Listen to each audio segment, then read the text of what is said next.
Бәріңізге сәлем. Бүгінгі біздің қонағымыз Өрден Нұрболат. Өрден жайлы сіздерге айтып кетейін. Ол Қазақстанға 2006 жылы көшіп келді. Алматы облысы Қаратау ауданы Кәлпе ауылында орта мектепті бітірген. Одан кейін Азаматтық авиация академиясында білім алды. Сол кезде Air Астана компаниясының нөлден бастап коммерциялық пилотқа дайындау бағдарламасына қатысып, содан өтті. 25 жасында өзінің ұшқыштық карьерасын бастаған Өрден қазір 2900 сағаттық ұшу тәжірибесі бар. 2020 жылы қауіпсіз ұшқан ұшқыш атағына ие болды. Ұшқыш болу кісіні қызықтыратын кәсіп. Біз әдеби шығармалардан, көркем фильмдерден ұшқыш болғысы келетін кейіпкерлерді жиі кездестіреміз. Көрермендер арасында да ұшқыш болғысы келген, я болмаса қазір болғысы келетіндер бар шығар. Ендеше менің ұшқышпен болатын сұхбатымды құлақ түріп тыңдауға, көз алмай қарауға дайын болыңыздар. Ендеше Өрденмен сұхбатымды бастайын. Өрден, сәлеметсіз бе? Сәлеметсіз бе? Әуеде ұшқан, жерге қонған кездеріңіздің бәрінде аман сау жүрсіз бе? Аман есен, рахмет. Рахмет проектке шақырып жатқандарыңызға. Сұхбатымызды сіздің ұшқыштық өміріңізге арнап, қысқаша сұрақпен бастағым келеді. Сіз ұшқыш болғасын көп елге барып жер көріп жүрсіз. Соның ішінде мейлі Қазақстан болсын, шетел болсын, бір ұнаған жер бар ма? Әрине, ұнайтын жерлер көп. Әсіресе Еуропаның елдері ұнайды маған. Олардың табиғи ресурстарды пайдалану туралы жүйелері ұнайды. Мысалы, Google картаны ашып қарасаңыз, көп үйлердің төбесінде, ғимараттың төбесінде күн сәулесін пайдаланатын панельдері орнатылған, және желі де жақсы пайдаланады. Сол жағы маған қатты ұнайды. Зеңгір аспан биігінде сан мың шақырымға ұшқанда қандай ойлар келеді? Зеңгір аспанда ұшып бара жатқан кезде табиғатты басқа бір қырмен қарайсың ғой. Сол кезде таулардан өткен кезде, өзеннен өткен кезде, теңіздерден өткен кезде өте әдемі, тылсым. Оны айтып жеткізу өте қиын. Уланып қалмас үшін командир мен екінші ұшқыштың ас мәзірі мен оны тамақтану уақыты әртүрлі деп айтылады. Сол рас па? Әрине, ол ұшу қауіпсіздігіне де байланысты. Командир мен екінші ұшқыштың ас мәзірлері әртүрлі болады. Одан кейін тамақ ішу уақыты бірдей емес, шамамен жарты сағаттық айырмашылықта болады. Шынымен уланып қалған жағдай болды ма? Жоқ, әлі болған жоқ. Болмай қойсын да. Ұшқыштар бір күнінің қанша уақытын аспанда өткізеді? Ол қайда ұшуға байланысты, қайда ұшатынымызға байланысты. Мысалы, алыс ұшатын болсақ, көбісі бір ғана сектор болады. Ол кезде, мысалы, 4-5 сағат әуеде боламыз. Сол жақта қаламыз. Кейде кестеде 4 рет ұшу болады күніне. Бір күнде 2 қалаға барып келеміз. Сол кезде жұмыс уақытымыз шамамен 12 сағатқа дейін созылады. Жерге қонғаннан кейін көңіл күйіңіз қалай болады? Жерге қонғанда әрине көңіл күйіміз жақсы болады. Аман есен қонсақ, одан ары жақсы болады. Айырмашылық әуемен жерде енді білмеймін, онда үлкен айырмашылық болмайды ғой. Просто оны басқарып отырады. Біз ол айырмашылығын ойлап отыратын уақытымыз да болмайды. Қарбалас боламыз. Өте сол. Ұшқыш өмірін немен байланыстырасыз? Ұшқыш өмірін жұмыс кестесімен байланыстырамын. Өйткені келесі ұшу қашан болады, оған дейін демалыс жақсы болу керек.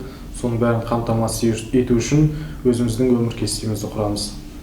Ұшақ жерге қонғанда жолаушылардың қол соғуы қажет пе? Өкінішке орай біз оны ести алмаймыз, құлаққапта боламыз. Көбісі бортсеріктер бізге айтады, күшті қондырдыңдар, жолаушылар қол соғып жатыр деп. Солардан ғана ести аламыз. Командир атағын алу үшін қанша уақыт ұшу керек? Командир болу үшін минимум 3,5 сағат ұшу керек Air Астанада. Одан кейін ерекше іріктеулерден өту керек. Сонда ғана командирге рұқсат беріледі. Ұшқан кезде уақыт белдеулері ауысып кетеді. Сол кезде уақытты қалай есептейсіз? UTC деген уақытты пайдаланамыз. Ол сіздердің тілдеріңізбен айтқан кезде Greenwich. Сол уақытпен ұшып қонамыз. Сол бізге уақыттың бір тұрақты белдеуін береді. әрине бір жаққа ұшып барған кезде сол жақтың жергілікті уақытын пайдаланамыз. Одан қайтып келгеннен қайта үйдегі уақытқа қалай бейімделеміз деймін ба? Бейімделеміз. Сондай жағдайда сізде джетлаг сияқты жағдайлар бола ма? Иә, ондай жағдайлар болып тұрады. Басында кішкене үйрене алмайтынбыз, қазір тез қалыптасатын болдық. Сізге ұшақта жолаушы болған ұнай ма, әлде ұшқыш болған ұнай ма? Екеуі де ұнайды, бірақ жолаушы болып ұшқан кезде уақыт кішкене өтпейтіндей сондай болып тұрады. Ал ұшқыш болып ұшқан кезде уақыт тез өтіп кетеді. Қалған процедураларды орындап жатқан кезде уақыттың қалай өтіп кеткенін байқамай қаласың. Қашан, қандай ауа райында ұшқанды ұнатасыз? Аспан ашық және өте тұрақты ауа райында ұшқанды жақсы көреміз. Күннің қай уақытында? Таңертең болсын, кеш болсын, бәрібір. Тұрақты болса болды. Керемет, ұшқыш болу оңай емес екенін тыңдап та сезіп жатырмыз. Ендеше сіздің қазір істеп жатқан жұмысыңыз жайлы толығырақ сұрасақ. Сіз қазір Air Астана компаниясында жұмыс істеп жатырсыз. Бізге ұшқыштың өмірі беймәлім. Сол жайлы айтып өтсеңіз. Дайындықтың көбісі демалыстан басталады. Бірінші жақсы демалу керек. Одан кейін офиске келеміз, ангарға ұшақтың жағдайын тексереміз. Одан кейін ұшып баратын жеріміздің жағдайларын бәрін тексереміз. Олардың бәрі қағазға жатады. Одан кейін ауа райын тексереміз. Соның бәрін бір рет көргеннен кейін одан ұшаққа барып, шын мәнінде қандай нелер бар екен, дефекттер бар екен, соның бәрін тексереміз. Сосын кейін өзара брифинг өткіземіз. Қандай мәліметтер бар, қандай қауіп-қатерлер болуы мүмкін екен, соның бәрін айтып өтеміз. Олардан қалай сақтану керек екенін бәрін. Және борт серіктермен брифинг өткіземіз. Әуеде турбуленттік жағдайлар бола ма, қанша уақыт ұшамыз, соның бәрін айтып өтеміз. Қауіпсіздік мәселесі кез келген сала үшін маңызды. Сіздер үшін де қауіпсіз ұшу ерекше маңызды. Қауіпсіз ұшу үшін мүдделі талаптар бірігіп жұмыс істеу керек. Мұнда айтып отырған мүдделі талаптар дегеніміз әуежайдағы қызметкерлер, кезекті рейстегі қызметкерлер және жолаушылар. Қауіпсіздік мәселесі кез келген сала үшін маңызды. Сіздер қауіпсіздікті қамтамасыз ету үшін қандай шаралар қолданасыздар? Қауіпсіздікті қамтамасыз ету үшін ұшақ әуежайда тұрады, әуежай қызметкерлерінің көмегі болады бізге. Одан кейін ATC деп қоямыз. Әуе қозғалыстарын басқару операторлардың көмектері болады. Солармен барлығымыз бірлесіп қауіпсіздікті қамтамасыз етеміз. Екінші ұшқыш ретінде қауіпсіздіктегі рөліңіз қандай? Командир болмай қалған жағдайда оның орнында тұрып шешім қабылдау. Одан кейін әуеде бірдеңке болып қалса, командирға көмектесу. Егер ол болмай қалған жағдайда ұшақты сеніммен басқарып, жерге аман-есен қондыру. Бұл жұмыстың да ерекше мол жауапкершілігі бар екен. Сіздің ұшқыш екеніңізді естігенде адамдарда қандай реакция болады? Стереотипті сұрақтар жиі қойыла ма? Әрине ондай сұрақтар қояды. Қорықпайсың ба дейді, қаншама кнопка бар, оның бәрін шынымен білесің ба дейді. Енді арнайы ұшып үйреніп дайындалғаннан кейін оның бәрінен қорықпаймыз, бәрін білеміз. Сіздің әңгімеңізді тыңдап, тамсанып, қызыққандар да бар шығар. Олар көбінесе қанша жас шамасында? Әртүрлі жастағы кісілер қызығады, көбісі жастар және олардың ата-аналары. Осы профессияға қалай түсуге болады екен, соны сұрастырады көбісі. Бар мәліметтерін бәрін бөлісіп отырамын. Алғашқы жұмыс күні әрдайым адамды толқытады. Желіде алғашқы жұмысқа қалай дайындалып бару жайлы көптеген ұсыныстар бар. Мысалы, кіре сала адамдарға ашық жарқын амандасу, не болмаса дене тіліне көңіл бөлу деген сияқты. Ал сіздің жұмысыңыз офистегі жұмыстармен айырмашылығы, сіз ұшасыз. Сіздің ең алғашқы ұшуыңыз қалай болды? Ең бірінші жұмыс күнге барған кезде өте қобалжу болды. Шын ұшаққа бірінші форма киіп рөлінде отырдым. Бірінші жұмыс күн бізде Астанада болды, аэродромка деп қояды. Осы Астана әуежайында жолаушысыз ұшақты ұшып қондырып үйретті бізге. Басында 4 студент болдық. Процедуралар өте көп болды, солардың салдарынан уақыттың қалай өтіп кеткенін өзіміз байқамай қалдық. Өте қызықты болды. Сіз жаңа алғашқы жолаушысыз рейсіңізді айттыңыз. Енді ең алғашқы жолаушымен болған рейсіңізді айтсаңыз? Ең алғашқы жолаушымен рейс Астана-Шымкент болды. Жолаушы толы болды. Мен де өте қобалжы болдым, бірақ инструкторлар бәрі көмектесіп, осы бірінші рейсті орындадым. Өте қуанышты болдым. Жұмыста теория мен тәжірибе бірдей маңызды. Сіздер әріптестер арасында тәжірибені бөлісіп тұратын шығарсыздар. Соның ішінде сізге берілген ең жақсы кеңес қандай болды? Әрине, жұмыс болған соң ылғи да талқылаулар болады, кеңес болады.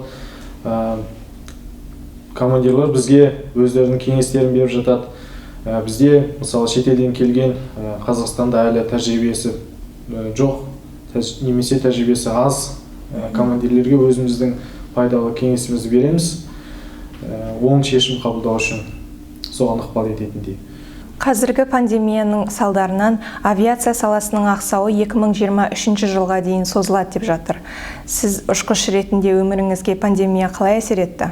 2020 жылы наурыздан бастап бір 2-3 айдай тоқтап қалды, демалдық. Сосын кейін бірте-бірте қайтадан авиация қалпына келе жатыр. Қазір, мысалы, бұрынғыдан да көбірек рейстер ұшып жатырмыз. Сіз Қазақстанға әжеңізбен келіпсіз, содан кейін Алматыдағы орта мектепті бітіріп, Азаматтық авиация академиясына тапсырдыңыз. Осы шешімге қалай келдіңіз? Сөз бар ғой, бала өспейді, оның тек қана ойыншығының размері үлкейеді дегендей.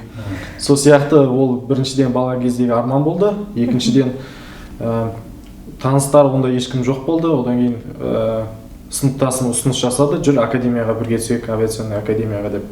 Жарайды деп, содан информация жинап, соған түстік. Азаматтық авиация академиясында көптеген мамандықтар бар. Сіз қалай өзіңіздің мамандығыңызды таңдадыңыз? Ең біріншіден ауылдан шығу керек болды, қалаға барып сапалы білім алу керек. Одан кейін академия келген кезде ол жерде көптеген мамандықтар болды, мысалы авиадиспетчер, механик, авионик деген сияқты. Бірақ мен өз арманымды қуалап, осы ұшқыш мамандығын таңдадым. Сол кезде алыста болған ата-анаңыздың сіздің осы кездегі шешіміңіз бойынша қандай ықпалдары болды? Олар не айтты? Олар басында қарсы болды, басқа мамандыққа түсуді ұсынды. Мысалы, Казгу, Әл-Фараби атындағы университет, сол жақта мамандықтар бар екен күшті деп. Сол жаққа қарай тарты, бірақ мен бәрібір өзімнің армандаған мамандығымды оқимын деп академияға түстім, ұшқыш мамандығына. Содан бері әлі сол салада жұмыс істеп келе жатырмын. Қазір өкінбейтін шығар деп отырмын. Сізде Азаматтық авиация академиясына түсуге қандай құзыреттер болды? Сіз соған қалай түстіңіз? Академияға түсу үшін ең бірінші алғашқы медициналық тексеруден өту керек. Авиация саласында көз жақсы көру керек, денсаулық мықты болу керек. Сол тексеруден өткеннен кейін академияға тапсыруға болады. Біздің кезімізде сондай болатын. Ол шамамен 2 апта уақыт алады. Сосын кейін ОБТ тапсыру керек. Негізінен осы екеуі арқылы академияға бара беруге болатын сол кезде. Қазір қандай болып жатырғанын енді өздері айтып беретін шығар. Енді осы академияға түскеннен кейін ұшқыштың оқу бағдарламасына нелер кіреді? Ұшқыштың бағдарламасына өте көп нәрсе кіреді. Мысалы, аэродинамика, навигация, метеорология, одан кейін ұшақтың ішіндегі әрбір инструменттер, солар қалай жұмыс жасайды, әрбір жүйе қалай жұмыс жасайды, соның бәрін үйретеді. Және адами ақаулар, кішігірім медицина да кіреді оның ішіне, психология да кіреді, соның бәрі кіреді. Негізі жалпы авиация үлкен осындай ғылымның бір түйіні, көп сала кіреді. Академиядағы бағдарлама қазақ және орыс тілдерінде өтеді. Сол сізге кедергі келтіретіні белгілі. Сіз сол мәселені қалай шештіңіз? Академияда бастапқы 1-2 жылы қазақ тілде болды. Негізінен 1-ші курста ақырындап орысша үйрене бастадым. Бірақ ондай жаттық жеткілікті емес. 2-ші курстан бастап қазақша дегенмен ақырындап жартылай орысшаға ауыстық. Сол кезде негізінен 75%-ын түсінетімін, қалған 25%-ын қасындағы балалардан, қасындағы бірге группаластарымнан сұрап алатын. Негізі орыс тілін Ирландияға барған кезде үйрендім, өйткені сол ортада бәрі орысша сөйлейтін болды. Мен орысша сөйлеген кезде акцентпен сөйлейтінмін, және бәрі күлетін. Бірақ менің қоршаған ортам өте жақсы болды. Группаластарым басында күлетін, одан кейін түзетіп береді, бірден былай айту керек деп. Солардың көмектері өте пайдалы болды. Академияда сондай қызықты ортада орыс тілін бірте-бірте үйренген екенсіз. Қандастар арасында орыс тілін үйренген жайлы көптеген қызықты әңгімелер болады. Сізде сондай бір оқиға болды ма? Конспект жазған кезде көбісі орысша сөздер. Сөздің бастапқы әрібі мен соңғы әрібін ғана жазып өтетім, ортасын сызықшамен жалғастырып қоятын. Сосын кейін қайталап жатқан кезде сөзді есіме түсіре алмай отыратын. Бұл не деген сөз деп. Сондай қызықтар болатын. Сіз академияда оқып жүрген кезде Air Astana әуе компаниясының ұсынған Ebenezer деген бағдарламасына тапсырып, соған түстіңіз. Бұл қандай бағдарлама? Ebenezer бағдарламасы ұшқыштарды дайындайтын бағдарлама, нөлден бастап. Ол бағдарлама туралы окулист апайдан білдім. Блэктегі жаңағы алғашқы медицина тексеру кезінде. Сосын ойладым, неге сынап көрмеске деп соған тапсырдым. Сосын кейін ол туралы информациялар бастапында өте аз болды. Оны интернеттен іздеп таптық. Air Astanaға барып сұрадық, бөлімшелерін іздеп жүріп. Сонда таптық, сол жерден толық мәліметтер берілді. Қазір егер қызықсаңыздар job.airastana.com-ға кіріп іздесеңіздер болады. Осы бағдарлама туралы толық мәліметтер жазылған. Сіз осы бағдарламаның іріктеуінен қалай өттіңіз? Бұл азаматтық авиациясына ұшақ мамандығына ең қысқа жол. Ең басында компастық тестілеу болды. Одан кейін интервью болады. Компанияның өзінің ішіндегі іріктеулер болады. Солардан өту керек. Одан кейін ұшу мектептерінің іріктеулері болады. Солардан өткенде ғана компания шетелге оқуға жібереді. Бұл бағдарламаға тапсыру кезеңдегі іріктеу кезеңдері және бұл бағдарламаның өзі жалпы қай тілде жүргізілді? Іріктеу кезеңдері толығымен ағылшын тілінде болды. Соны білген соң менде соған байланысты ағылшынша информациялар жинадым. Іріктеуден өткеннен кейін оқу барысында толығымен ағылшын тілінде болды. Ebenezer'ға қатысқан адамдардың барлығы осыны бітіре алды ма? Осы бағдарламаның талабы ауыр болды ма? Шынымен талаптары өте жоғары. Қысқа уақыттың ішінде көптеген тәжірибе жинау керек болады. Шынымен барлық адам оны меңгере алу екіталай. Осы бағдарламаға қатысқысы келетін ұшқыш мамандығының студенттері неге дайын болу керек? Біріншіден ағылшын тілін өте жақсы меңгеру керек. Өйткені информациялардың бәрі ағылшын тілінде болады. Одан кейін шетелде өмір сүруге дайын болу керек. Одан кейін психологиялық тұрғыда қысқа уақыттың ішінде көп информация өзіне қабылдауға соған дайын болу керек. Бұл бағдарлама сіздің пилоттық карьераңызға қалай әсер етті? Карьера негізі осы Air Astanaмен бастадық. Ebenezer деген бағдарлама осы карьераның ең қысқа жолы деп айтуға болады. Өйткені бұрынғы Советтің үкіметінің жүйесі бойынша ең алдымен кішкентай ұшақтары, одан үлкен рейдіне сөйтіп барып осындай лайнерлерге отыратын. Ал қазір бұл бағдарлама арқылы біз нөлден бастап лайнерге отыруға төтеп дайындайтын бағдарлама. Өте керемет. Сіз Қазақстанда, Ирландияда оқу тәжірибесінен өткен екенсіз. Осы кезеңде сіздің жай адам ретінде болсын, ұшқыш ретінде болсын, өмірлік ұстанымыңызға әсер ететін белгілі бір істер болды ма? Негізі Ирландияда оқып жатқан кезде уақытша қиыншылықтар болды. Мысалы, жергілікті инструкторлардың акценттері болды. Ағылшынша сөйлеген кезде басында кішкене түсінбей, соңында үйреніп кеттік. Одан кейін жергілікті тамақ, мысалы, басында үйренбей, одан кейін ақырындап бейімделе бастадық. Ал өмірді өзгертетіндей қиыншылық десең, ол Ebenezer бағдарламасына дайындалып жатқан кезде болды. Бірігіп бірге дайындалатын адамдар көп емес болды, өте аз. Одан кейін осы бағдарлама туралы информациялар өте аз болды. Сол менің ойымша ең үлкен қиыншылық. Содан бастап информацияларды жаңағы құлшына тіпті қаттырақ іздей бастадық. Ол бір шетінен мотивацияны білдіреді.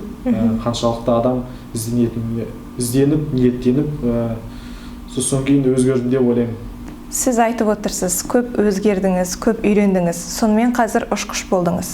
Ұшқыш мамандығы кез келген адамға сәйкес келе бермейді. Сіздің ойыңызша қандай қасиетке ие болған адам осы мамандықты меңгере алады? Сіз өзіңізге қандай баға берер едіңіз? Осы мамандықты таңдау үшін менің ойымша ең бірінші мотивация болу керек. Адам жақсы ниеттену керек. Одан кейін дисциплина дейміз ғой, тәртіп болу керек. Одан кейін кез келген орта ауысып отырады, сол ортаға бейім болу керек. Өйткені әртүрлі адамдармен жұмыс істейді, әртүрлі экипаж болады деп ойлаймын. Осы сұхбатқа дайындық кезінде бізге сіздің ұшатын уақытыңыз үйде болған уақытыңыздан гөрі көп сияқты сезілді. Сіз жалпы осы жұмысты отбасыңызбен бірге қалай баланста ұстап жүрсіз? Шу кестесі дайын болған кезде мен семьямен бөлісем, содан кейін ары қарай келесі айда қалай жоспарлайтынымызды анық болады. Кейбір тойларға бара алмай қаламыз, кейбір кездесулерге бара алмай қаламыз, амал жоқ. Оларға достарым да түсіне қарайды. Бірақ бір плюсын айта кетейін, кейде дүйсенбі күні немесе сейсенбі күні демалыс күндері болып қалады.